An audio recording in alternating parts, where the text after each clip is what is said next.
امشب در 24 ورود ناو هواپیمابر آمریکایی به خاورمیانه. رسانه‌ها در اسرائیل میگن واشنگتن تغییر رژیم در ایران رو یک ضرورت اساسی میدونه. هشدار تازه گزارشگر ویژه سازمان ملل درباره شمار واقعی جانباختگان اعتراضها در ایران. مایساتو میگه قطع اینترنت و فشار بر خانواده‌ها واقعیت خشونت دولت علیه معترضان رو پنهان کرده. و چرخش دیپلماتیک در روم علیه جمهوری اسلامی. وزیر خارجه ایتالیا خواهان معرفی سپاه به عنوان سازمانی تروریستی شد. آلمان هم از دیگر دولت‌های اروپایی خواسته با این اقدام همراه بشن. از استودیوی ایران اینترنشنال این 24 است با فرداد فرحزاد.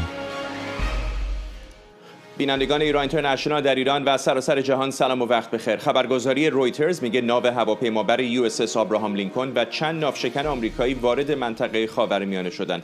اقدامی که به گفته دو مقام آمریکایی توان دولت ترامپ رو برای دفاع از نیروهای ایالات متحده یا اقدام احتمالی علیه ایران افزایش میده. مایک والتز نماینده آمریکا در سازمان ملل به فاکس نیوز گفته ناوگان دریایی که به خاورمیانه اعزام شده به ترامپ کمک میکنه که درباره نحوه واکنش به سرکوب خونین معترضان توسط رژیم ایران تصمیم بگیره. در همین حال کانال 14 اسرائیل هم گزارش داده واشنگتن تغییر رژیم در ایران رو یک ضرورت اساسی میدونه. این رسانه به نقل از مقامات آمریکایی در دیدار براد کوپر فرمانده سنتکام با مقامات اسرائیلی میگه آمریکا برای انجام یک عملیات نقطه‌ای علیه جمهوری اسلامی در هر لحظه آمادگی کامل داره، اما برای یک نبرد همه جانبه به زمان و آمادگی بیشتری نیاز داره.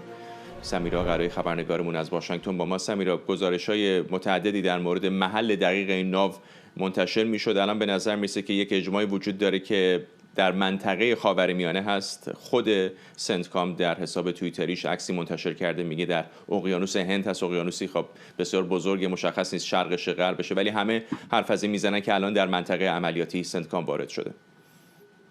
فراد، اون چیزی که سنتکام منتشر کرده الزاما نشون نمیده که در حوزه استحفاظی سنتکام باشه و اون عملیات نگهداری که هر روز داره انجام میده. این ناو هواپیمابر، میدونیم 5000 نیرو روی این ناو هستند روزهای متمادی.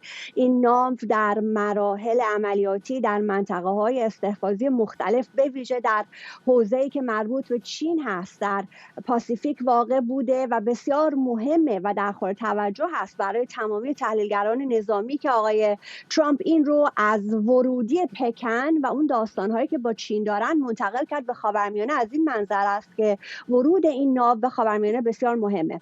اما گذشته از اون چیزی که حالا سنتکام نوشته که نشون نمیداد که این ناو وارد منطقه استحفاظی سنتکام شده، هم فاکس و هم CNN به نقل از دو منبع آگاه تایید میکنند که الان ناو هواپیمابر لینکلن و در مجموع اون گروه ضربتی لینکلن که از جمله یک ناو هواپیمابر داره وارد منطقه سنتکام شدن. میدونیم در جنوب شرقی کشور عمان هست الان، ولی در اون موقعیت نهایی، اون موقعیت جغرافیایی نهایی که لازم هست برای اینکه بخواد حمله رو ترتیب بده واقع نشده. منتظر هستن که چراغ سبز نهایی رو آقای ترامپ بخواد بده و در مجموع الان ورود این ناو هواپیمابر، باقی ناو موشک اندازی و 3 ناو موشک انداز هم داره این رو همراهی میکنه، تشکیلات راداری داره همراهی میکنه، ناوی که قرار لوجستیک این ناو هواپیمابر رو تأمین بکنه، اینا همه در این گروه ضربتی هستن. ورودش بسیار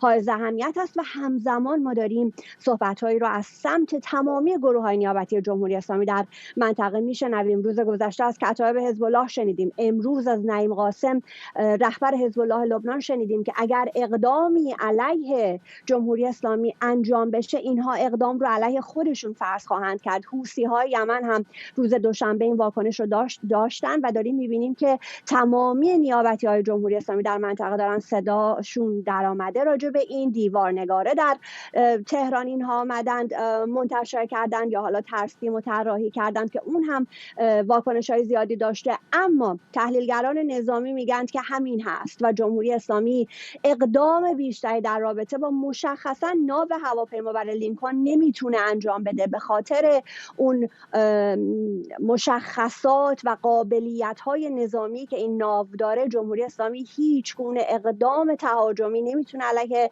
ناو هواپیمابر لینکلن انجام بده و در همین حد خواهد بود، در حد اینکه دیوارنگاره بخوان منتشر بکنن، در حدی که نیابتی هاشون بخوان اقداماتی رو انجام بدن. ولی از سمت منطقه گذشته، حالا از نیابتی های جمهوری اسلامی، ما از سمت اسرائیل و از سمت امارات متحده عربی هم امروز واکنش‌ها رو داشتیم. امارات متحده عربی میگه که اجازه نمیده چه از خاکش، چه از آسمانش، چه از آبهاش بخواد اقدامی علیه جمهوری اسلامی انجام بشه، که خود همین نشون میده که هم مایل نیستن که جمهوری اسلامی در یک اقدام تلافی جویانه اونها رو بخواد تارگت بکنه و همین که بحث حمله از منظر اونها بحث جدی هست. از سمت اسرائیل هم با آمدن آخرین جنازه از گروگان‌های اسرائیلی که برمیگرده به 7 اکتبر، این آخرین جنازه امروز پیدا شد و برگشت. آقای نتانیاهو در کنست سخنرانی کرده، هشدار داده به جمهوری اسلامی و اینکه اگر بخواید به ما حمله بکنیم ما همه جوره برای دفاع از خودمون آماده هستیم. شرایط بسیار پرتنشی هست. میدونیم ایالات متحده از این گروه ضربتی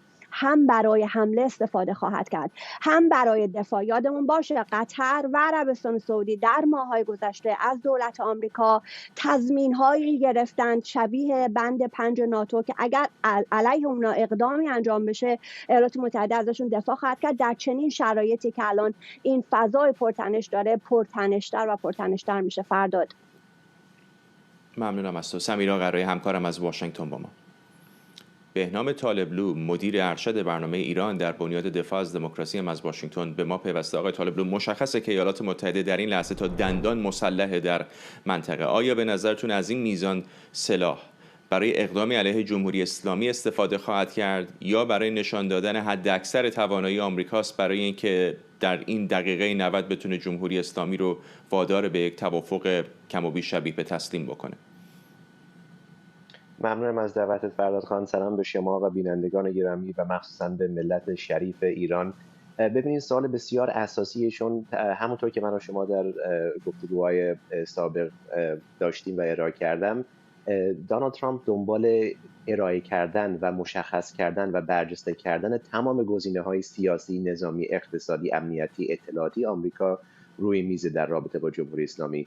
همزمان هم همونطور که فرمودین با اومدن این ناوگروه به اقیانوس هند و به عبارت دیگر همونطور که فرمودین به دندون مسلح شدن نیروهای آمریکایی در اون سوی خلیج فارس، خب شکی نیست که به نظر من میشه گفت که یک شمارش معکوسی رو آغاز کرده برای حمله نظامی. ولی به نظر من آیا حمله نظامی محدود خواهد بود؟ آیا حمله نظامی منجر به تغییر نظام یا رژیم چنج خواهد بود؟ آیا منجر به مثلا فلج کردن یا دندون کشیدن قدرت تخریب جمهوری اسلامی یعنی نیروی موشکی و پهپادی خواهد بود، یا به سمت فلج کردن و از بین بردن این دستگاه سرکوب جمهوری اسلامی مانند سپاه و بسیج و یگان ویژه و اینا بیشتر هنوز سواله که به نظر من اون تصمیم‌های نهایی سیاسی از واشنگتن در رابطه با چگونه و چجوری این ابزار نظامی رو استفاده کنیم آرایی نشده. ولی همزمان هم شکی نیست که ولی در مورد استفاده ازش خیلی شکی به نظر ندارید؟ به نظر من آره، بستگی به چجوری نوع حمله رابطه داشته باشه به سیاست بزرگتر یا کلانتری که دونالد ترامپ ارائه کرده در رابطه با ایران و منطقه. الان می‌بینیم کانال 14 اسرائیل، البته اشاره بکنم کانال 14 بعضی وقت گزارش‌های متناقضی هم منتشر کرده، اما مدعی هستش که در آمریکا الان این اجماع وجود داره که باید رژیم در ایران عوض بشه. از آنچه که شما بین خطوط حرفای مقامات آمریکایی از رئیس جمهور تا مقامات پایین‌تر و در کریدورهای قدرت در دی سی میشنوید، آیا برداشت شما هم همینه که آمریکا به دنبال تغییر رژیم در تهرانه؟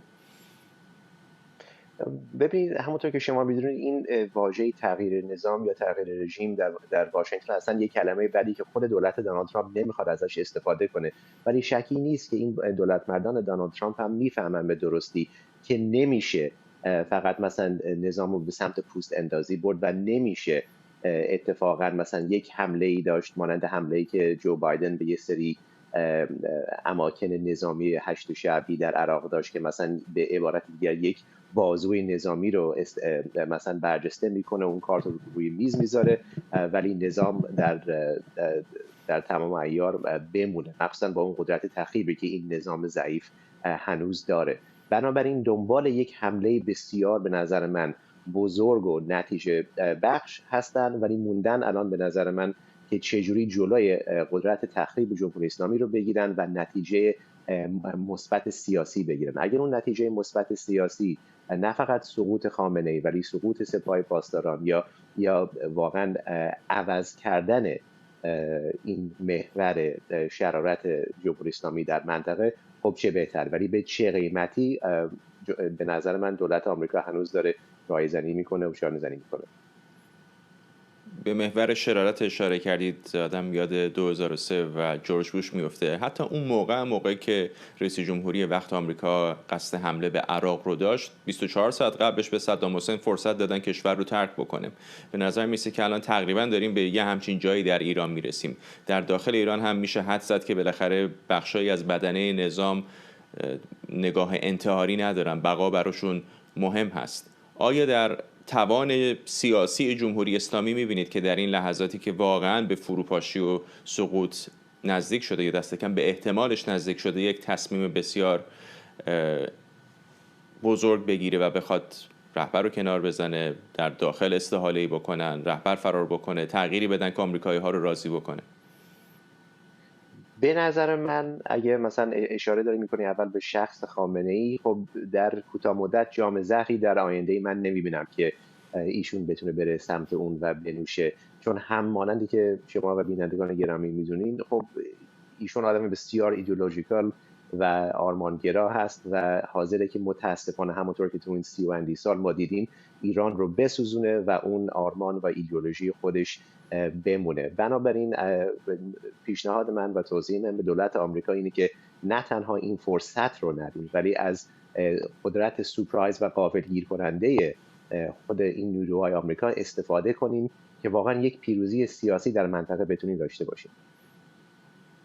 ممنونم از شما. بهنام طالبلو، مدیر ارشد برنامه ایران در بنیاد دفاع از دموکراسی از واشنگتن. ما اینو هم اشاره کنم که کمی پیشتر بنیامین نتانیاهو نخست وزیر اسرائیل هشدار داده هر گونه تلاش جمهوری اسلامی برای آسیب رساندن به گفته او به اسرائیل با پاسخ قاطع و تعیین کننده روبرو خواهد شد.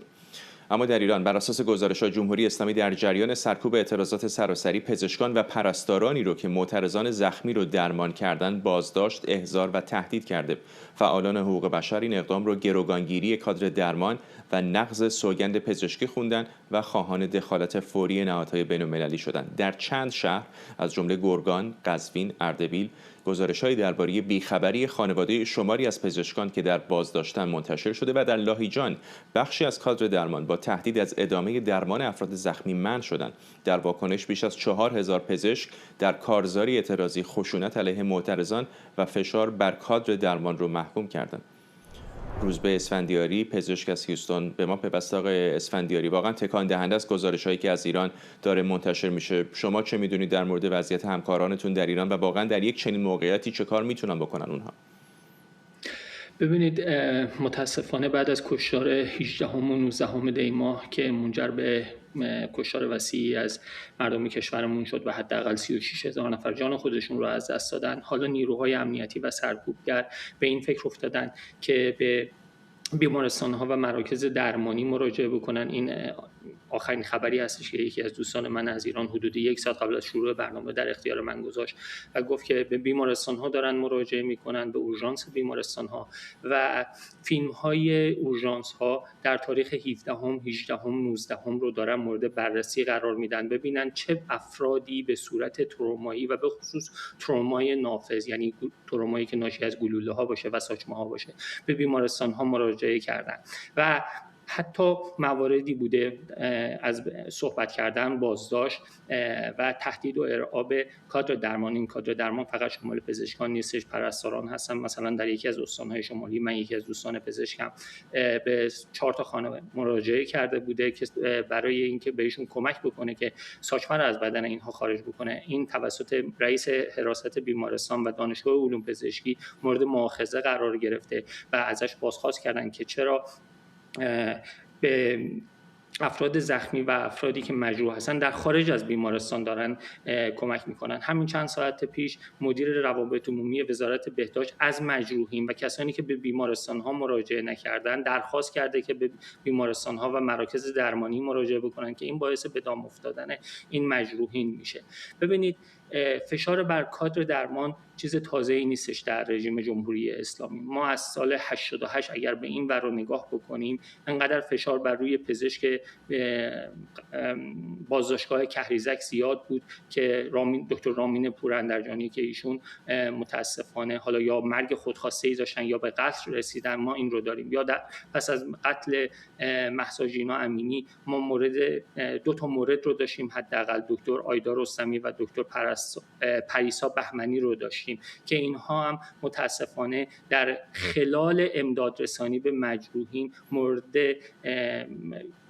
در حقیقت کشته شدن این افراد. ببینید چیزی که هستش، همکاران علیرغم اینکه سعی میکنن که کمتر با نیروهای امنیتی همکاری داشته باشن، یعنی اینکه تا جایی که بتونن کدهای ملی رو مخفی نگه دارن، تا جایی که بتونن اسامی رو در اختیار نیروهای امنیتی قرار ندن، با این حال و یا اینکه سعی میکنن در منازل به بیماران و مجروحین کمک بکنن، همین الان تحت فشار هستن. فشار به حدی زیاد هستش که من با چند نفر که صحبت کردم فقط اونها میگفتن ما خسته شدیم از این زندگی، انقدر تعداد مجروحین زیاد هستش که خود پزشکان خسته شده بودن از این همه مجروحین. ببینید بیمارستان فارابی یک سانتر چشم پزشکی هستش، یک قطب چشم پزشکی در کل ایران هستش، ولی وقتی رئیس بیمارستان فارابی میاد میگه ما در یک روز فقط 1000 نفر مجروح رو دیدیم، در صورتی که این رقم خیلی بالاتر هستش. شاید من بتونم بگم یک چشم پزشک به من گفت شاید این رقم تا 3000 نفر هم بوده در اون روز خاص. خب ببینید آیا این تعداد رزیدنت، آیا این تعداد اتند استاد، آیا این تعداد ما متخصص چشم پزشک رو داریم که این مجروحان رو بررسی بکنن یا اینکه مورد درمان قرار بدن؟ خب قطعا نداریم و این همه باعث میشه که فشار بر روی پزشک باشه تصمیم بگیره به کدوم مریض بیشتر و سریعتر خدمات برسونه. ولی در این لحظه متاسفانه هیچ راهی وجود نداره، چون اینها تا الان شروع کردن به بازبینی فیلم ها، به شروع احضارها، شروع پرسش ها از پزشکان و کادر درمان و ما انتظار داریم که تعداد بیشتری پزشک در شهرهای دیگه به خصوص در شهر تهران، کرج، قم و استانهای غربی ما اینها رو داشته باشیم که به مراکز امنیتی احضار بشن. برای خود مجروحان هم الان وضعیت بسیار دشواریه، برای اینکه اگر کسی گلوله‌ای در بدنش هست، نگرانی عفونت داره، نگرانی جابجایی داره، خونریزی داره، از یک طرف نمیدونه آیا میتونه به نهادهای درمانی مراجعه بکنه که زندگیش رو نجات بده یا رفتن به اونجا خودش میتونه مخاطراتی داشته باشه.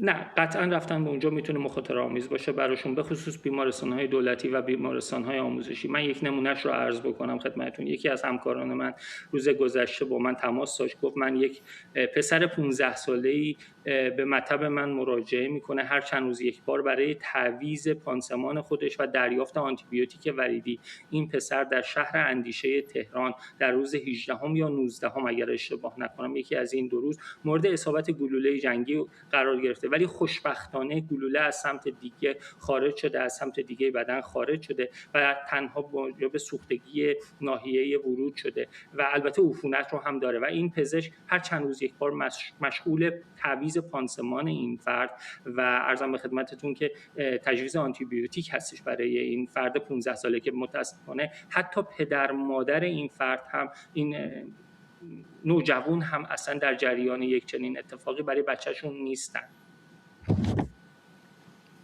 ممنونم از شما. روزبه اسفندیاری، پزشک از هیوستن تگزاس. در ادامه واکنش‌های گسترده به کشتار بی‌سابقه در ایران، عبدالله ناصری نویسنده و استاد تاریخ با انتشار مطلبی گفته بعد از مشاهده مستند ایران اینترنشنال درباره قتل عام ایرانیان به یاد برخی حوادث تاریخی از جمله حمله مغول به ایران افتاده. به گفته آقای ناصری خونخواری مغولان در ایران زیاد بود ولی اونها برخلاف جمهوری اسلامی به سرزمین بیگانه حمله کرده بودند. این استاد تاریخ با اشاره به قطعی اینترنت در ایران و پنهانکاری حکومت تاکید کرده بعد از مشاهده این تصاویر تکان دهنده از ابعاد کشتار و در کهریزک تهران شمار کشته شدگان رو بیش از 50,000 نفر برآورد میکنه. او نوشته کشتار جنون‌آمیز دی‌ماه ایران با هیچ کشتنی در تاریخ اسلام حتی عاشورا برابر نیست. همکارم مرتضی کاظمیان از لندن به ما پیوسته. مرتضی، حالا قبل از اینکه به خود این ارزیابی آقای ناصری بپردازیم، نکته جالب توجه قابل توجهی که او میگه اینه که در مورد ابعاد این کشتار به نظر میسه که قبل از مستند ایران اینترنشنال شاید اطلاعات کافی او نداشته. حدس میزنم با توجه به وضعیت اینترنت در ایران خیلی ها در ایران احتمالاً ابعاد هولناک این کشتار رو شاید نمیدونستن تا حتی همین لحظه. بله، من اینجا بگم که هیچ کسی به گمان من هنوز ابعاد هولناک این کشتار و این فاجعه و قتل عامی که در ایران رخ داده رو نمیدونه. یعنی کسانی که در خارجن به دلیل انتشار ویدیوهای زیاد و تصاویر متعدد از نقاط مختلف کشور زاویه‌ای از این قتل عام و جنایت علیه بشریت رو متوجه شدن. کسانی که در ایران به ویژه در مراکز درمانی، پزشک‌ها و پرستارانی که در مراکز درمانی مستقر بودند یا کسانی که در خیابان بودند و مستقیم با این کشتار روبرو شدند، یک زاویه دیگری از اون. اما اون چیزی که اهمیت داره در داخل کشور به خاطر قطعی اینترنت یک تونل وحشتی شکل گرفت و یک بی‌اطلاعی که همزمان شد با سانسور گسترده حکومت و البته تحریف واقعیت، انتشار اطلاعات دروغین از صدا و سیما، از خبرگزاری‌های وابسته به سپاه پاسداران و این حالا یک وضعیت ایجاد کرده که بعد از اتصال به اینترنت، اون هم البته به شکل محدود، گروه‌های بیشتری دارن مطلع میشن از ابعاد این فاجعه که این مستندی که ایران اینترنشنال منتشر کرده بخشی از این جنایت هولناک رو داره رونمایی میکنه. و من اشاره کنم اتفاقاتی که رخ داده هر کدامش یک واقعا شوکی است. یعنی هیچ تصویری، هیچ فیلمی، هیچ گزارشی مشابه قبلی نیست. به عنوان نمونه من اشاره کنم اینکه مجروحان ربوده شدن، مجروحان کشته شدن، اینکه به مجروحان تیر خلاص زده شده، اینکه به عنوان نمونه تصویر هولناکی که امروز منتشر شده که از کشته شدگان دستهای او بسته شده بوده، یعنی در واقع یک اسیر کشته شده. این اتفاقات حتی نقض کنوانسیون ژنو هستش. جمهوری اسلامی حتی اگر در جنگ با یک کشور دیگری بود نباید اسرا رو، کسانی که تسلیم شدن رو هدف شلیک گلوله قرار میداد. موارد متعددی پزشکان متخصص در ایران شهادت دادن که کسانی که تسلیم شدن هدف شلیک گلوله قرار گرفتن به نقاط حساس بدن اونها. برخی از اونها دچار آسیب‌های غیر قابل جبران برای تمام زندگیشون شدن.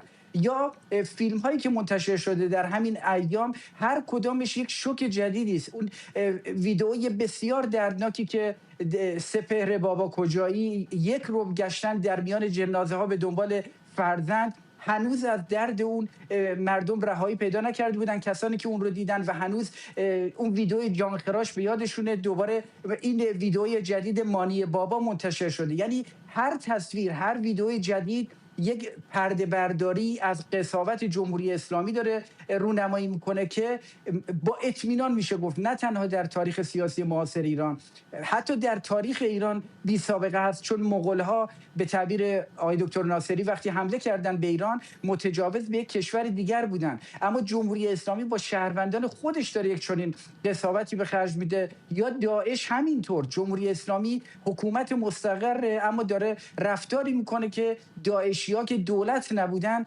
با مخالفان و دشمنان خودشون داشتن. به این معنا به میزانی که اینترنت متصل میشه، به میزانی که شهروندان اطلاعات بیشتری پیدا میکنن، من گمان میکنم این ترومای جمعی، این در واقع شوکه شدن از عمق جنایت بیشتر میشه و با اطمینان میشه گفت هنوز بسیاری از زوایای این جنایت به ویژه در نقاط دورافتاده در شهرستان‌ها مشخص نیست، از جمله برای خود ما. خودت هم به پیشینه‌های تاریخی اشاره کردی. همین ارزیابی آقای ناصری هم همین رو میگه که هیچ کشتاری در تاریخ اسلام، حتی حمله مغول هم این چنین نبوده. بله، بین آقای دکتر عبدالله ناصری نویسنده هست، پژوهشگر تاریخ هست. خیلی جالبه که خب البته از کسانی هستش که جزء حوزه گفتمانی نواندیشان دینی هم محسوب میشه.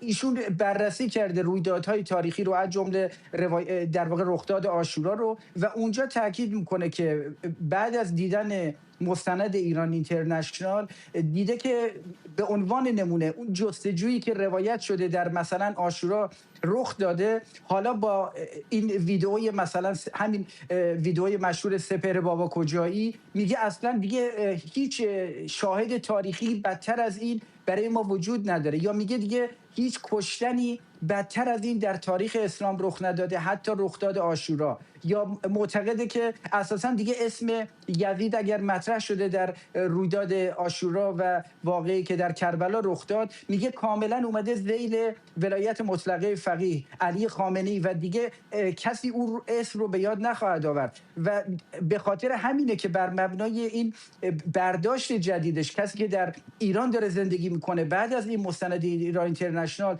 به عنوان یک پژوهشگر تاریخی هم شوکه شده و هم داره تاکید میکنه که برآورد او با توجه به همین مستند و اطلاعاتی که در او هست حتی یک چیزی بیش از 50,000 کشته در ایران هست در این جنایتی که رخ داده. و همینجا باز من اشاره کنم بعد از انتشار اون برآورد اولیه ایران اینترنشنال از کشتار شهروندان ایرانی در 2 روز 18 و 19 که اعلام شد بیش از 12,000 نفر، بسیاری خب شوکه شدن. اما من اینجا اشاره کنم بعد از اتصال اینترنت حتی گروه‌های متخصصان پزشکی در ایران به خود ایران اینترنشنال انتقاد کردن که شما چرا این اعداد و آمار رو آپدیت نکردین، چرا بروز نکردین، که خب بعد از این به روز رسانی اخیر خب بیش از 36,000 نفر برآورد بر مبنای مجموع اطلاعات، اسناد، مدارک و شواهد که از درون حکومت و جامعه، گروه‌های متخصص و به ویژه جامعه پزشکان، پرستاران به ما رسید، به این عدد عجیب رسیدیم که فراموش نکنیم اینها برآوردهای باز قطعی نیست و همزمان هست با صدها هزار شهروندی که اینا زخمی شدن، مجروح شدن، مصدوم شدن و شمار بسیاری که دست کم میشه گفت 10,000 نفر شاید باشن، اینها کسانی که چشمانشون آسیب دیده و یک چشم یا 2 چشم اونها نابینا شده. به این معنا من جمع‌بندی کنم اون گزارش آقای ناصری که این رخداد در تاریخ اسلام و همینطور در تاریخ ایران و تاریخ جهان بی سابقه است، یک داوری یک استاد تاریخ که امیدوارم کسانی رو که خودشون رو به خواب زدن که نمیتونه بیدار کنه، اما اون کسانی رو که دارن جستجو میکنن حقیقت بیش از پیش به این برسونه که باید موضع بگیرن در برابر این جنایت علیه بشریت در ایران و بایستن در کنار مردم آسیب دیده و نه در کنار جنایتکارانی مثل خامنه‌ای، علی لاریجانی، پزشکیان و دیگران. ممنونم از تو همکارم مرتضی کاظمیان از لندن با ما.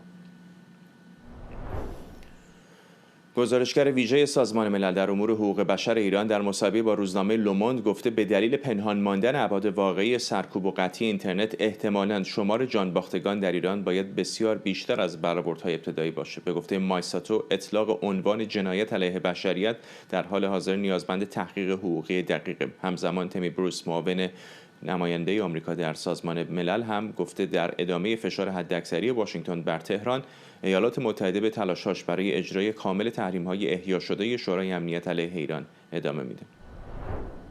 مریم رحمتی از مقر سازمان ملل در نیویورک با ماست. مریم، اینقدر ابعاد کشتار زیاد بوده که تقریبا از همه نهادهای سازمان ملل هم الان داریم میشنویم که اونها هم وحشت زده هستن از میزان خشونتی که جمهوری اسلامی نشون داده. مخصوصا خود خانم مایساتو گزارشگر ویژه شورای حقوق بشر سازمان ملل در امور ایران که هم در جلسه‌ای که اضطراری برگزار کرد شورای حقوق بشر در سخنرانیش در مورد ابعاد این فاجعه و سرکوب هشدار داد و هم حالا در گزارش جدیدی که لوموند کار کرده و با خانم مایساتو مصاحبه کرده، او در مصاحبهش دوباره هشدار داده که آمار واقعی قربانیان سرکوب اعتراضات ممکنه که بسیار فراتر از ارقام رسمی باشه و حتی به 10,000 نفر برسه. همون 10,000 نفری که خانم مایساتو میگه آماری هست که ایران اینترنشنال منتشر کرده و همچنین رسانه‌های دیگر نقاط جهان هم حالا میبینیم که کم کم میان این آمار رو تایید میکنن و کار میکنن. همچنین گزارشگر ویژه سازمان ملل در امور ایران گفته که قطع گسترده اینترنت در ایران باعث شده که ابعاد واقعی کشتارها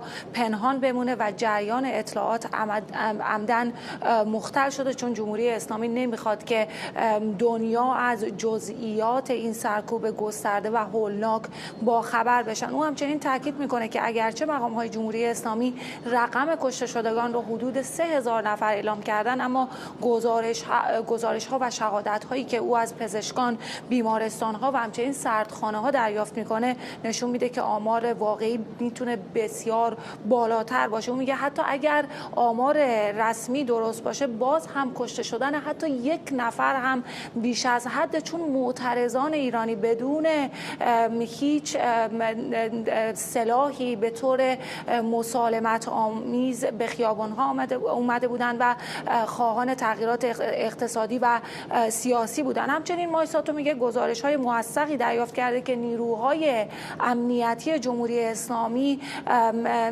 معترضان اعتراضات سراسری رو مستقیما از مراکز درمانی و بیمارستان‌ها خارج میکنن، اونا رو برمیدارن میبرن بازداشت میکنن.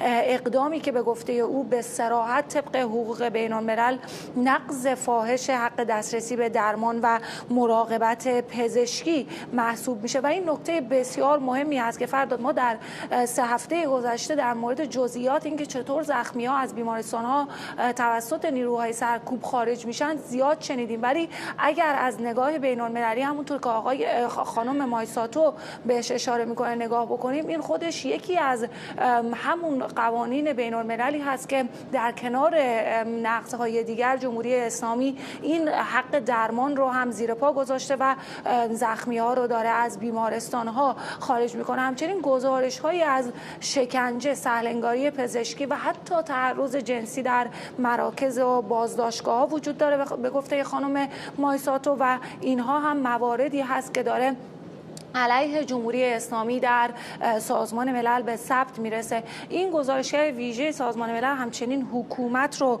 متهم میکنه که تلاش میکنه با ثبت کشته شدگان به عنوان نیروهای امنیتی بخواد روایت رسمی خودش رو حفظ بکنه، روایتی که معترضان رو خشونت آمیز، تروریست یا هم مزدور معرفی میکنه. و خانم ساتو میگه که در واقع در این مورد هم هشدار میده و میگه که برخی خانواده‌ها حتی برای تحویل گرفتن پیکر عزیزانشون مجبور به امضای اسنادی میشن که اونها رو قربانی، در واقع این قربانیان رو عضو نیروهای امنیتی و بسیج معرفی میکنه. همچنین درباره وضعیت بازداشت شدگان هم هشدار داده و گفته که هزاران نفر بازداشت شدن، شاید 10,000 نفر به گفته خانم مایساتو در حال حاضر در بازداشتگاه ها باشن و خانواده هاشون حتی از حال این بازداشتی ها خبر ندارن و خیلی هم ابراز نگرانی میکنه در مورد اینکه خیلی ها بدون هیچ محاکمه‌ای حتی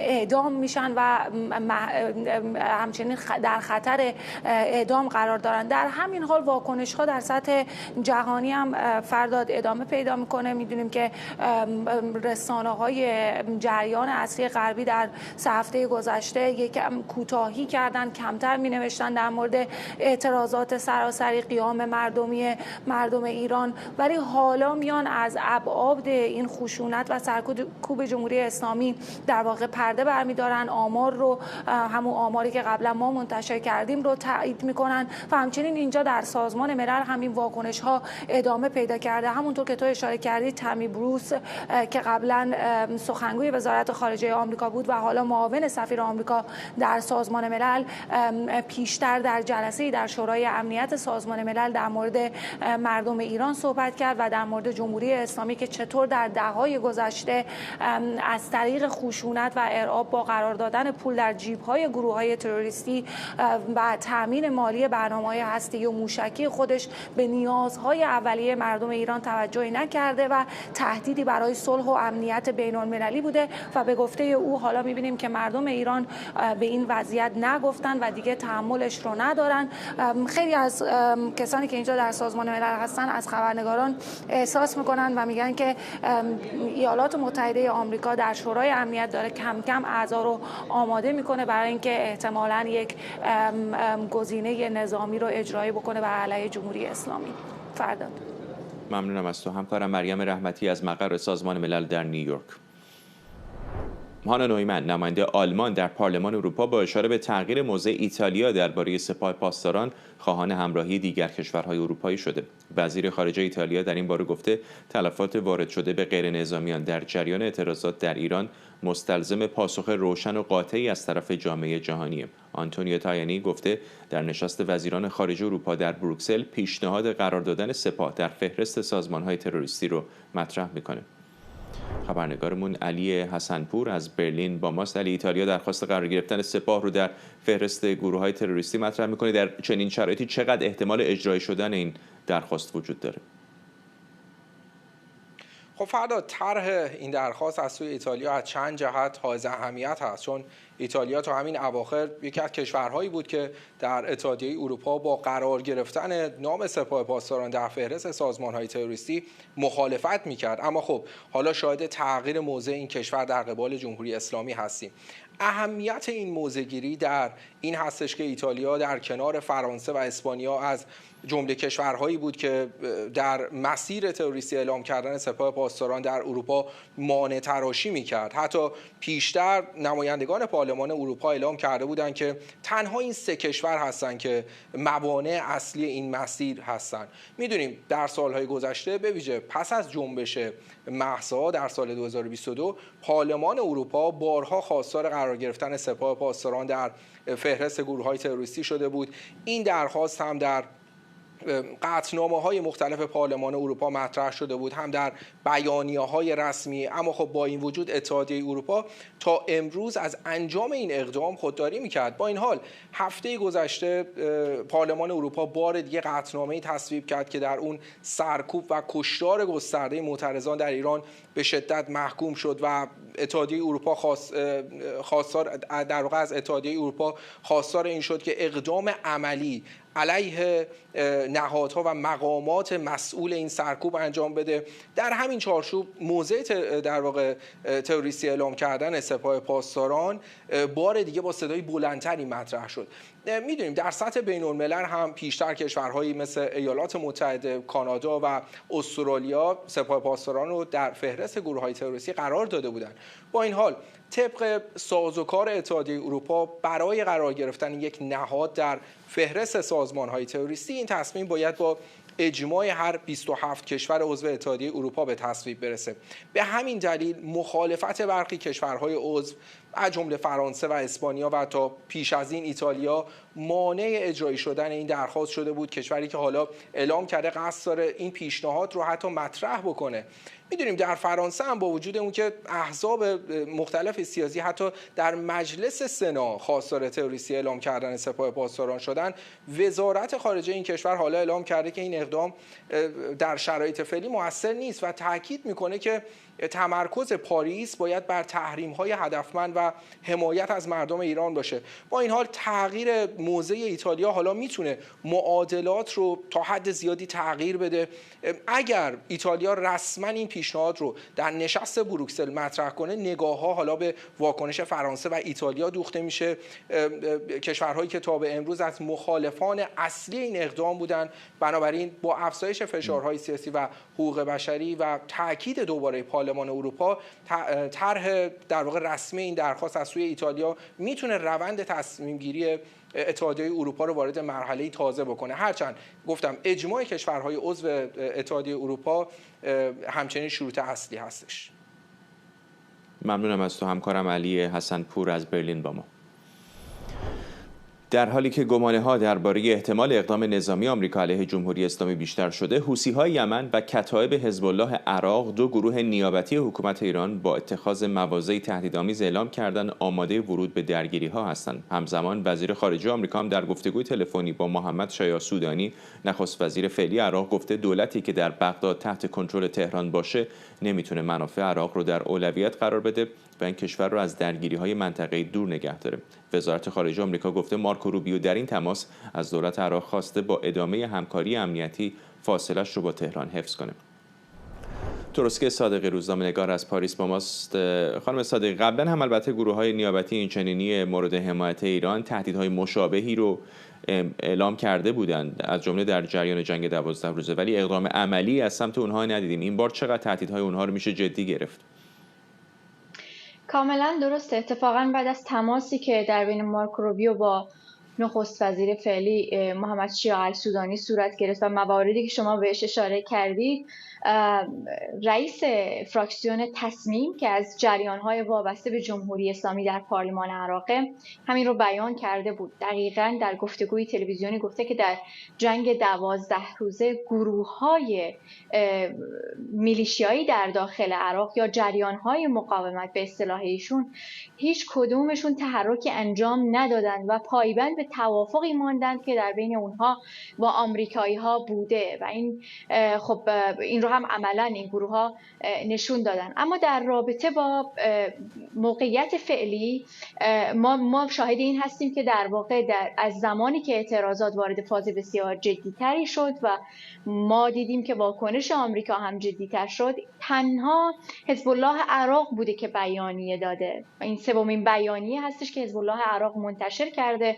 اما میتونیم بگیم که لحن این بیانیه آخرش کمی متفاوت بوده، جدی‌تر بوده، به نوعی درخواست برای جهاد بوده، گفته که همه جانبه با تمام قوا از جمهوری اسلامی حمایت میکنیم. ولی خب به هر حال گروه‌های عراقی، خصوصا من در مورد عراق صحبت میکنم، در هر صورتی بیانیه‌هایی برای هر مناسبتی در حمایت از جمهوری اسلامی میدن، اما اینکه چه میزان وارد عمل خواهند شد بستگی به شرایط فعلی داره. اگر به شرایط فعلی عراق نگاه بکنیم، کشور عراق خودش در حال حاضر با تنش‌های بسیار زیادی مواجهه. ضمن اینکه آمریکا تهدیداتش رو بسیار گسترده کرده نسبت به دولتی که قرار تشکیل بشه که هنوز موفق نشدن، دولت تشکیل نشده و چه میزان گروه‌های مسلح قراره که در این دولت حضور داشته باشن که میتونه عواقب بسیار سختی برای عراق داشته باشه، همونطور که به هر حال رسانه‌های عراقی این رو تایید کردن،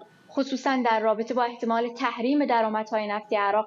اینا اگر کنار بذاریم، بحثی که وجود داره اینه که تمامی جریان‌های سیاسی در این کشور با همدیگر در تنش هستند. نکته دوم این هستش که جریان‌های شیعی یا بیت شیعی با همدیگر الان اختلاف دارن. در هفته‌های گذشته جریان سز و اصحاب اهل الحق به سمت یکدیگر دوباره شلیک کردن در استان میستان. این موارد رو نباید فراموش بکنیم. ضمن اینکه همین امشب هم چند ساعت پیش واشنگتن از در واقع بغداد تهران رو تهدید کرد، گروه‌های همسو با تهران رو تهدید کرد.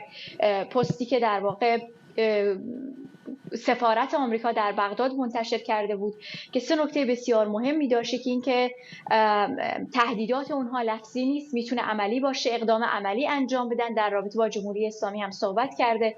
نکته دیگری از اون که بسیار مهمه این هستش که از نزدیک در واقع آمریکا داره میگه که ما شما رو رصد میکنیم. نزدیکترین جایی که الان آمریکا، یعنی میتونیم بگیم جمهوری اسلامی تحت نظارت آمریکا هستش، همون عراقه. اما اینکه چه میزان در شرایط فعلی این گروه‌ها بخوان به واقع وارد یک درگیری همه جانبه بشن، برمیگرده به اینکه چقدر این اجماع در بین خودشون وجود داشته باشه که نیست. و نکته دیگری هم این هستش که خب همین گروه‌ها بودن در ماه گذشته تضمین خواسته بودند که اگر سلاحاشون رو تحویل بدند در واقع آمریکایی‌ها به اونها حمله نخواهند کرد. دستاوردهای سیاسی اونها، تحلیل‌هایی که در داخل عراق هستش، مبنی بر این هستش که به دنبال این هستن که دستاوردهای فعلی خودشون رو حفظ بکنن. به نظر نمیرسه که اونها بخوان وارد یک جنگ طولانی یا فراگیر بشن. اگر هم اقدامی بکنن، برای مثال همین حزب الله عراق باشه، شاید خیلی کوتاه باشه، شاید محدود باشه که هنوز هم مشخص نیست. به هر حال بخش‌هایی در دولت وجود داره.